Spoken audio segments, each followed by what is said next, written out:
অনেক পুরাতন একটা ভিডিও হঠাৎ ঘাঁটতে ঘাঁটতে সামনে আসলো। আসলে ভিডিওটা ছিল আমার এক আত্মবিশ্বাসের গল্পের শুরু, অনুপ্রেরণার এক নাম, বারিস্তা হওয়া। তো ওই দিন আমার ফার্স্ট ট্রায়াল ছিল, তখন অবশ্য আমি শেফ।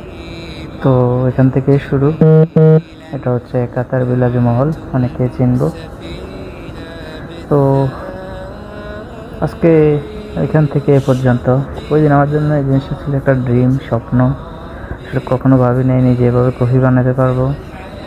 তো রাতটা দেখে আমি এতটাই কনফিউজ ছিলাম যে মানে কীভাবে সম্ভব। আর তখন এই অসম্ভবটাকে সম্ভব করা ছিল আমার জন্য একটা চ্যালেঞ্জ। আর এই অসম্ভবটাকে আমি সম্ভব করছি। ভিডিওর লাস্টে দেখবেন অবশ্যই। মানুষ চাইলে সব কিছুই করতে পারে, এটা আসলে সত্যি। মানুষের ইচ্ছা শক্তির প্রয়োজন। তো এই ভিডিওর মধ্যে আমার ভিডিও, এটা প্রায় বিগত আরও কয়েকদিন আগের ভিডিও।